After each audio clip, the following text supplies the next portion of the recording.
Sintoniza Los Profesionales. Programa radial con temas de nuestro interés y de actualidad en Colombia a través de diferentes profesionales que estarán en nuestro micrófono compartiendo su conocimiento y recomendaciones. Un programa hecho con rigor y lenguaje sencillo en Talentos Radio. www.seno.fm/Talentos Radio. Los Profesionales. Director Mauricio Murillo.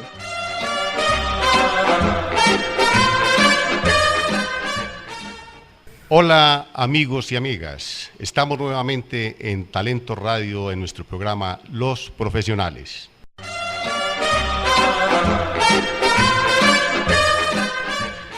Para el día de hoy tenemos un tema bastante bueno. Tenemos un invitado, abogado de la Universidad de Medellín, el doctor Jairo Alberto Salazar, especialista en Derecho Administrativo, en Contratación Estatal, maestría en Gobierno, diplomado en Derecho Inmobiliario, en avalúo de propiedad raíz y docente universitario de varias universidades de nuestra ciudad.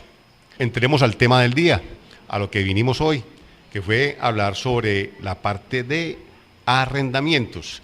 Es un tema espinoso, hay muchas preguntas sobre el tema de arrendamientos, hay mucha parte, digamos, por ejemplo, mucha legislación sobre el tema de arrendamientos y, digamos, la primera pregunta, ¿existe una idea en las personas que si arrienda un bien inmueble verbalmente puede perder su propiedad? ¿Qué respuesta nos da doctor Jairo? Doctor Mauricio, pues tengo que manifestarle lo siguiente. En el medio hay muchas normas imaginarias, tanto de parte de los arrendadores como los arrendatarios, las empresas inmobiliarias y todos aquellos que se dediquen a la actividad inmobiliaria. Pero en el imaginario colectivo existe como un gran temor de que si una persona no paga el arriendo, puede tarde que temprano pedir el reconocimiento de la titularidad de dominio de ciertos bienes.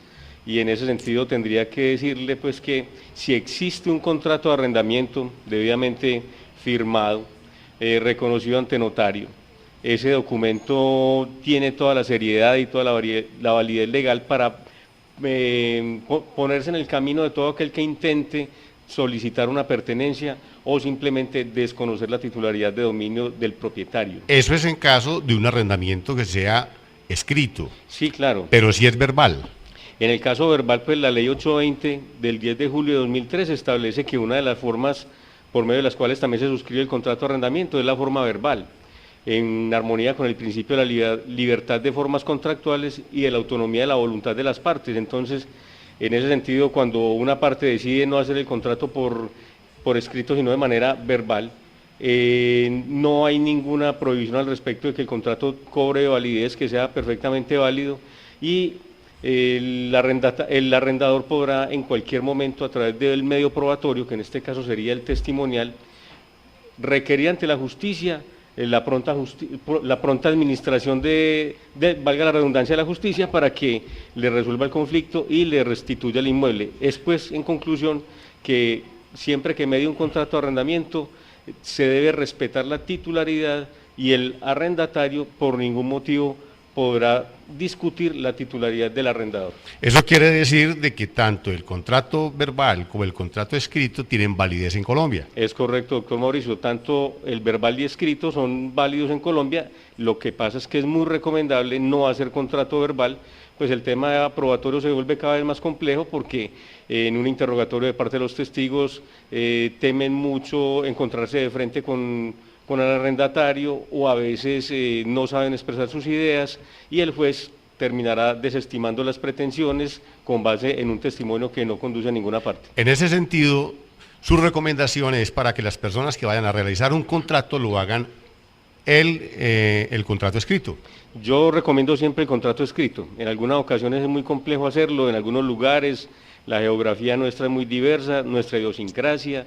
Hay algunos inmuebles que están muy alejados de los cascos urbanos, a veces el acceso a un profesional en derecho no es tan fácil, el desconocimiento de los medios, de las formas, pero para todos los oyentes les sugiero acudan al servicio de un abogado y si no tienen la posibilidad de estar acompañados por un abogado, pues podrían ir a una papelería tranquilamente y adquirir un contrato. Ahí va mi segunda pregunta, doctor. Sí, señor. ¿Qué tan seguros son los contratos que nos venden las papelerías, los contratos de arrendamiento que ya vienen en formas, en formas establecidas, en forma Minerva o en cualquiera de estas compañías que sacan contratos de arrendamiento para venta al público? Muy importante su pregunta, doctor Mauricio, por lo siguiente: de no tener un contrato escrito y por lo menos, considero yo, sea de vital importancia que repose la memoria del interés de las partes en un documento. Preferible, comparando un contrato de estos que se venden en formas preimpresas, me parece que es incluso hasta mucho mejor que el mismo contrato verbal, porque al contrato verbal le quedan todas las puertas abiertas para las discusiones. En cambio, en el contrato escrito, pues de alguna manera, así no sea perfecto, así no esté totalmente terminado, así le falten algunas piezas o algunas cláusulas, es importante porque de alguna manera queda la intención de las partes plasmada en ese documento y de esa manera pues le servirá al juez y a las mismas partes para la defensa de sus intereses. Bueno, la ley que rige los contratos de arrendamiento en Colombia es la 820. Esta ley es una ley que es más bien reciente. ¿Qué pasa con esos contratos que se firmaron con leyes anteriores a la 820? Para ilustrar un poquito a la audiencia, pues tengo que manifestarles que el tema de los arrendamientos en Colombia ha tenido múltiples normativas y especialmente tenemos el Código Civil. El Código Civil termina siendo como una especie de cláusula general de competencia en razón a que toda aquella normativa que no esté establecida de manera específica y en situaciones muy extremas, pues podría hablarse que todos los vacíos los suple el Código Civil. Sin embargo, la Ley 56 del 85 pues reguló toda la temática del arrendamiento, sí, pero no obstante esta normativa, pues el legislador consideró viable hablar de la Ley 820 del 10 de julio de 2003. Sin embargo, como hay unos contratos que ya venían en vigencia antes de la Ley 820, esos contratos conservan la vigencia de la Ley 56 del 85. Para hacerlo aquí como un poquito gráfico y sin entrar en tanto detalle, yo tendría que manifestarles a todos los oyentes que la diferencia puede ser muy técnica, muy sutil, pero en términos generales la estructura básica de todos los contratos obedece a la estructura genérica del Código Civil. Bueno, nos entra una pregunta por nuestro teléfono 311-611-6330, en el cual nos pregunta un oyente: cuando un inquilino o arrendatario puede resistirse de manera introspectiva a pagar la renta mensual, aduciendo que en adelante se convierte en poseedor, ¿cuándo es el momento en que esa persona puede decir de que es poseedor de ese bien que le entregaron en arrendamiento? Mientras subsista un contrato de arrendamiento, el inquilino o arrendatario no podrá desconocer su titularidad.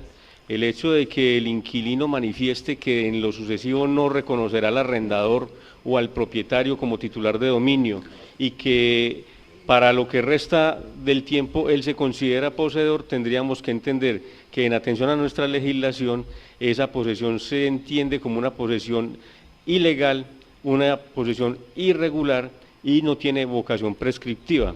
Bueno, y otra persona nos pregunta que qué pasa cuando una persona arrienda un inmueble y nunca le reclama la renta al arrendatario o al inquilino.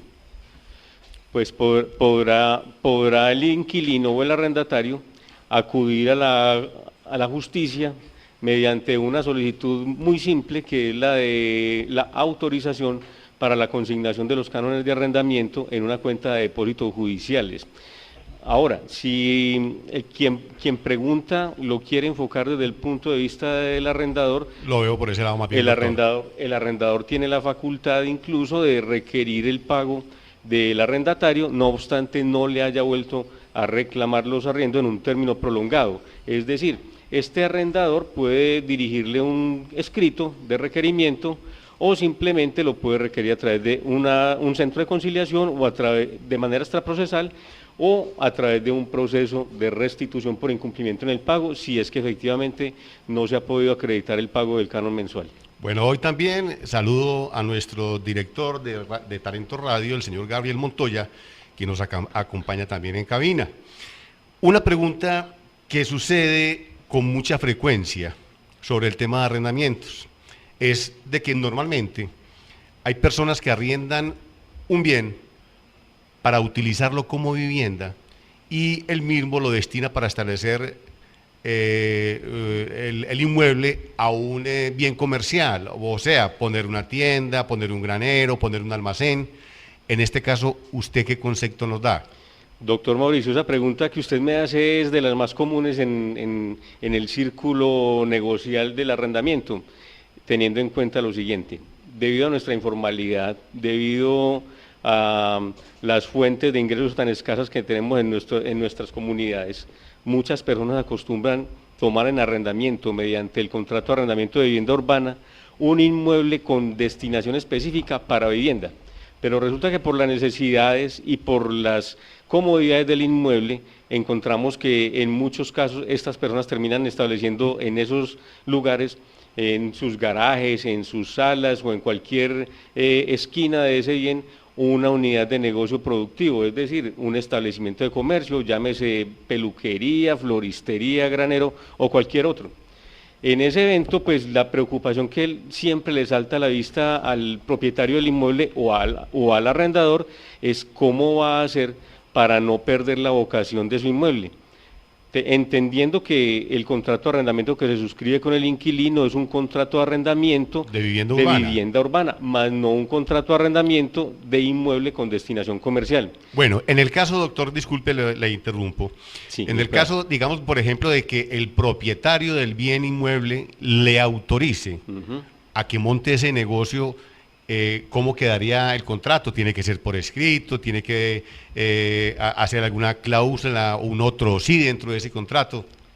Yo le quiero manifestar lo siguiente: cuando uno suscribe un contrato de arrendamiento para vivienda urbana, la destinación específica es vivienda urbana.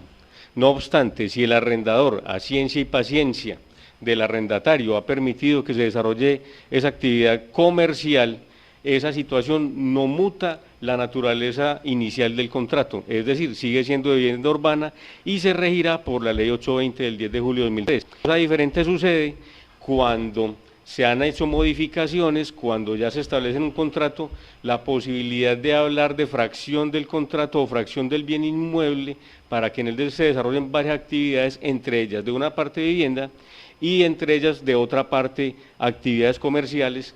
Entonces ya tendríamos que delimitar claramente qué parte sí es para vivienda y qué parte sí es para local comercial. Además, se complica la situación porque es que cuando ha habido permiso expreso del arrendador, se abre una compuerta muy grande para que en determinado momento hacia el futuro, el arrendatario pueda solicitarle al propietario o a ese arrendador el reconocimiento de una prima, goodwill o derecho de acreditación por el paso del tiempo y por haber acreditado su negocio en ese sitio. Bueno, estamos hoy con el doctor Jairo Salazar, profesor catedrático de varias universidades y abogado de la Universidad de Medellín. Doctor, ¿con cuánto tiempo de anticipación se debe solicitar la restitución de un inmueble en el evento en el que el propietario necesite vivir en él? Bueno, en este punto debemos hacer la siguiente precisión. ¿Qué dice la legislación? La legislación tiene dos conceptos y el primero se refiere básicamente al tratamiento con respecto a la naturaleza del bien. Una cosa es solicitarlo cuando se trate de vivienda urbana y una cosa es de solicitarlo cuando se trate de local comercial. La ley 820 nos establece la posibilidad de solicitar la restitución del bien inmueble arrendado, cuando está en manos del arrendamiento y cuando el arrendador lo necesita para su propia habitación, con 3 meses de anticipación y el reconocimiento o pago de una indemnización equivalente a 3 meses. Si el arrendador no tiene el dinero o no lo quiere pagar, pero está haciendo el requerimiento en debida forma, puede constituir una póliza de seguros donde garantice el cumplimiento de la obligación de indemnizatoria en el evento en que no utilice el inmueble para el fin propuesto, es decir, conforme solicitó la restitución. Bueno, pero también habría que tener en cuenta, me imagino yo, el tipo de contrato, el término, si son 6 meses o es un año. digamos, por ejemplo, la persona lo puede solicitar o puede solicitar la restitución del mueble con 3 meses de anticipación antes del cumplimiento del contrato, y este contrato lo tendría que cumplir el inquilino o el arrendador o el arrendatario en el caso, digamos, por ejemplo, de que lo esté solicitando para vivienda. Sí, en este caso, pues de todas formas no es que se dé una terminación inmediata del contrato porque va a mediar indemnización, sino que ambas partes tendrán que esperar a la finalización del contrato, bien sea del término inicial o el término de las prórrogas. Entendido pues que cuando el contrato tiene una vigencia, si ambas partes guardan silencio sobre su continuidad, se debe entender que el contrato se prorroga automáticamente. Eso, pero en el caso, digamos, por ejemplo, de que necesite el bien, sí lo puede hacer con los 3 meses de anticipación, tanto el arrendatario como el arrendador, de decirle de que va a entregar o de decirle que necesita el bien para vivienda y no tendría que pagarle la multa. En el evento en que las partes, mejor dicho, ya tocaría migrar al siguiente punto, que es cuando las partes necesitan el inmueble y media una necesidad apremiante. Si yo soy propietario de un bien inmueble y necesito la entrega inmediata, el arrendatario se podría resistir a la restitución o entrega del inmueble de manera inmediata hasta que se cumpla el contrato o hasta que se venza la prórroga o hasta que se venza el término de la renovación. Muy que bien. En términos concretos es básicamente lo mismo, pero tiene sutilezas en la forma jurídica de describirlos. Sin embargo, tengo que manifestarles que si el arrendatario notifica con 3 meses de anticipación al arrendador su intención de no prorrogar el contrato, de no renovarlo, y que necesita terminarlo para la fecha convenida, el arrendatario no tendrá que pagar un solo centavo de indemnización. Diferente cuando el arrendatario de manera intempestiva decida unilateralmente dar por terminado el contrato. En ese evento le deberá notificar al arrendador y además de eso pagarle 3 cánones de arrendamiento mensual. Listo, doctor. Ahí venimos con esta información de arrendamientos, sobre el contrato de arrendamiento. Estamos dilucidando, yo creo que muchas de las inquietudes que tienen nuestros oyentes, y hay una que es muy importante. Es posible que un inquilino pueda reclamar el reconocimiento y pago de la prima comercial cuando un inmueble se arrienda para vivienda urbana. El reconocimiento de la prima comercial no cabría jamás en los contratos de vivienda urbana, porque es que la prima comercial pues es un derecho intangible, es un derecho que digamos que se ha regulado más que todo por la costumbre. No existe en nuestra legislación una norma expresa, sin embargo las autoridades y la autoridad judicial ha reconocido este derecho solamente en aquellos eventos de unidades productivas comerciales. Ahora, quisiera referirme un poco, que nos quedó como en el tintero, el tema de la restitución del inmueble de los locales comerciales, que hacía parte de la pregunta anterior y que pues, Sí. se nos escapó. Claro. Le quería precisar acá que conforme lo tiene establecido el artículo 518 del Código de Comercio, para dar por terminado un contrato de arrendamiento de inmueble con destinación comercial con base en las causales especiales establecidas en la misma normativa, hay que indicar que se debe notificar con 6 meses, y ya aquí miramos claramente la diferencia que se presenta con el bien inmueble destinado a vivienda familiar, porque este inmueble es diferente, es particular y tiene una forma muy autónoma, que es el requerimiento con los 6 meses, y a este requerimiento se le llama desahucio. Que igualmente aplica de manera previa al vencimiento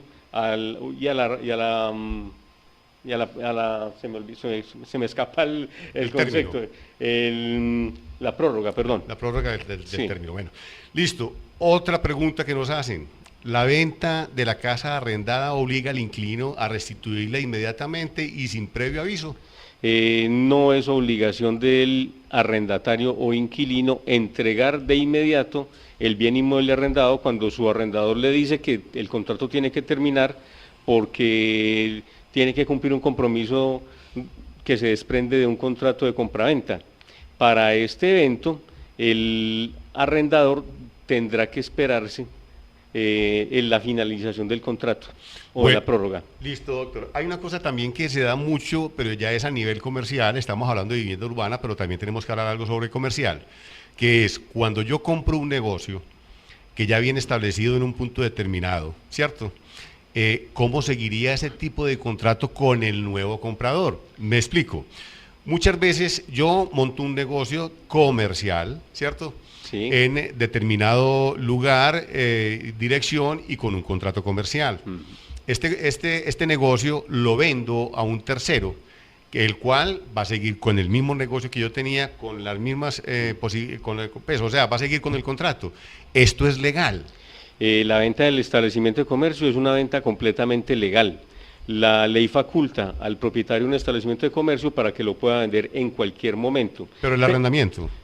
Primero el negocio como tal, la unidad de explotación económica. Sin embargo, resulta que el Código de Comercio estableció que la prima comercial y también todas las unidades materiales, todos los bienes muebles y todo lo que haga parte del establecimiento de comercio, pues se trasladan al mismo, además entendiendo que el contrato de arrendamiento hace parte de uno de los elementos del establecimiento de comercio. O sea que seguiría con el mismo, o sea, seguiría con el contrato la persona que entra en el momento y tendría la misma vigencia, los mismos términos y tendría las mismas obligaciones. El adquirente del establecimiento de comercio tiene la facultad legal de solicitarle a su vendedor que le ceda el contrato de arrendamiento y de inmediato él pues lo recibe en las condiciones que el arrendatario inicial lo pactó con su arrendador y este señor adquirente pues tendrá que comunicarle al arrendador que en lo sucesivo él será quien pague la renta. El problema se presenta muy simple como lo estamos analizando, pero realmente se complican las cosas cuando quien es el arrendador es una agencia de arrendamientos, teniendo en cuenta que, primero, el contrato de arrendamiento comercial es un contrato intuito persona, es decir, es de aquellos contratos que se suscriben en consideración a la naturaleza de la persona, a algunas condiciones especiales, al lleno de unos requisitos, y por ello entonces el arrendador se siente asaltado en su buena fe cuando esa agencia de arrendamiento organizada, porque le va a llegar de manera sorpresiva un arrendatario que no conoce, del cual no conoce su recorrido crediticio, no sabe si está reportado en centrales de riesgos, tampoco sabe si llena el perfil para ser arrendatario y efectivamente puede ser cumplido. Entonces, lo más seguro es que una agencia de arrendamiento presente inconveniente, pero para eso la ley establece que la venta del establecimiento de comercio implica todas las unidades, entendiendo además que se debe transferir el contrato de arrendamiento. No podrá presentar oposición la agencia de arrendamiento y por lo general siempre la presenta. Ok, bueno, listo, o sea, eso normalmente ya nos queda bastante claro. La otra pregunta que habría es, cuando un inquilino hace modificaciones al local, cuando, digamos, por ejemplo, hace adecuaciones, como normalmente hacen de techos, de divisiones, estas personas, o sea, el arrendatario, podría reclamarle todas esas modificaciones al propietario del local. Pues hay que entender en el concepto de arrendamientos. O de la vivienda urbana. Hay que entender, sí, claro, hay que entender claramente si se trata de mejoras suntuarias, necesarias, o aquellas voluptuosas, sí, las que son de decoración o ornato. Porque realmente las únicas modificaciones o mejoras que puede hacer un arrendatario en local comercial o en vivienda urbana son las estrictamente necesarias o urgentes en el evento en que el arrendador no quiera o se resista a llevarlas a cabo. Por ejemplo, cuando se destecha una casa, cuando se revienta una tubería, cuando están fallando los cimientos, y si el arrendatario está muy cómodo en el inmueble y no se quiere mover o considera que trasladarse a otro lugar le genera más dificultades, pues podría por su cuenta llevar a cabo esas reparaciones y luego descontárselas al arrendador, en especial porque el arrendador tiene la obligación preferente de mantener el inmueble en condiciones óptimas para su uso normal. Muy bien, doctor.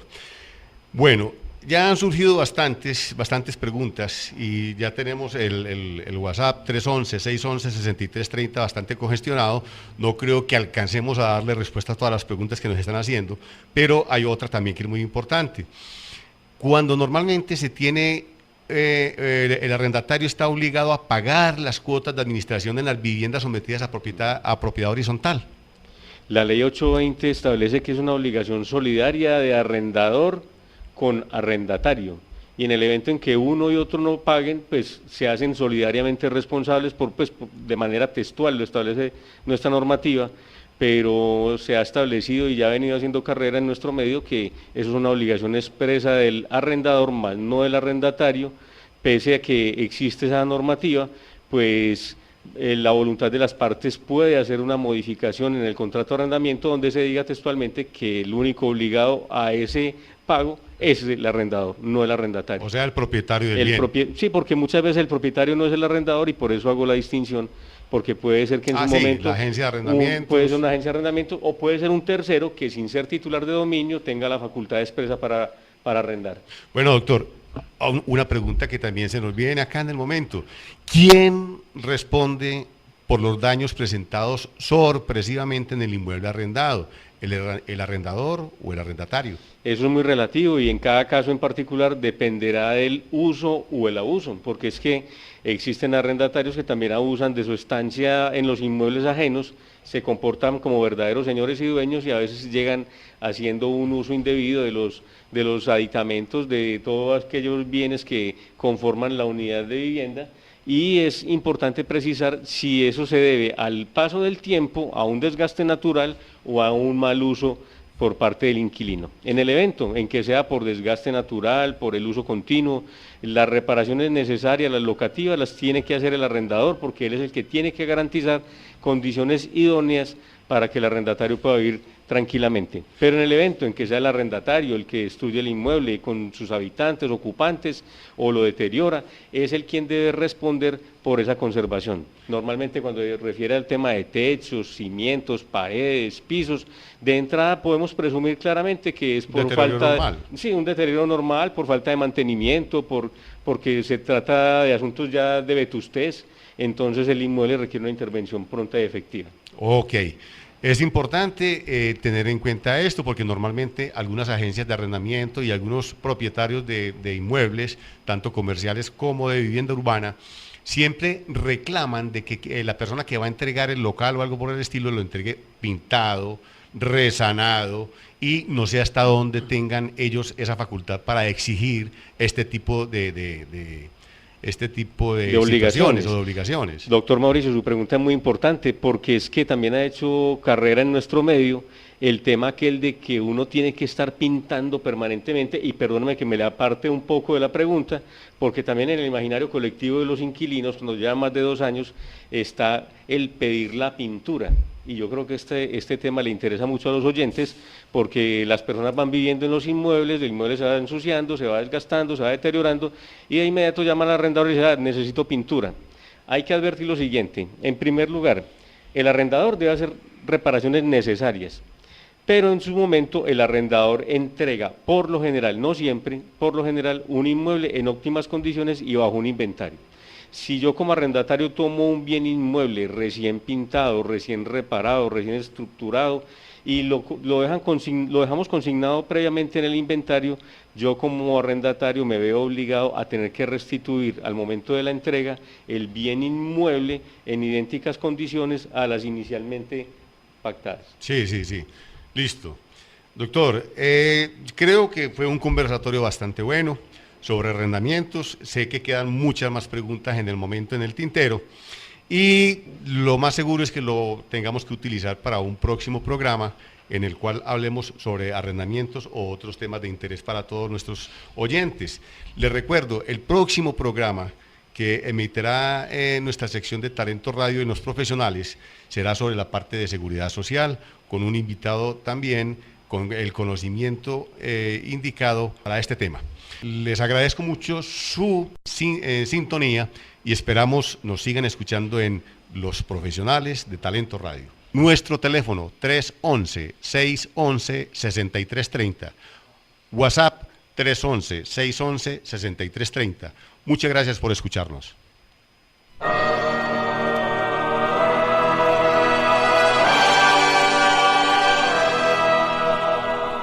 Sintoniza Los Profesionales. Programa radial con temas de nuestro interés y de actualidad en Colombia a través de diferentes profesionales que estarán en nuestro micrófono compartiendo su conocimiento y recomendaciones. Un programa hecho con rigor y lenguaje sencillo en Talentos Radio. www.seno.fm/Talentos Radio.